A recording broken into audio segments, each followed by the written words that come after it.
Pending బిల్లులు చెల్లించాలని demand చేస్తూ గన్ పార్క్ వద్ద తెలంగాణ మాజీ సర్పంచులు నిరసనకు దిగారు.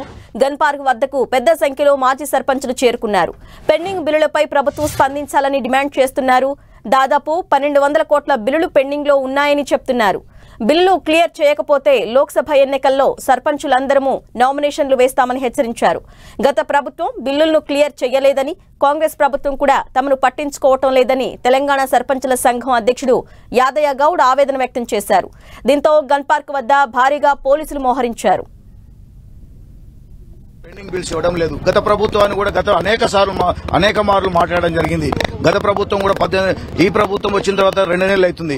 పోయిన నవంబర్ 6వ తారీఖు నాడు ఎన్ఆర్జీఎస్ నుంచి మరి మిగతా గ్రాంట్స్ అన్ని కూడా రిలీజ్ చేస్తామని గత ప్రభుత్వం ప్రకటించింది. ఈ ప్రభుత్వం కూడా గౌరవ ముఖ్యమంత్రి రేవంత్ రెడ్డి గారు కూడా 4 రోజుల లోపల పూర్తిగా చేస్తామన్నారు. కానీ ఇంతవరకు ఇవ్వడం లేదు. దానికోసం ఈ రోజు ప్రజా ఉద్యమంగా ఏర్పాటు చేసి భవిష్యత్ కార్యాచరణ నిర్మాణం చేసుకుని ఈ యొక్క ఉద్యమాన్ని నిర్వహిస్తారు.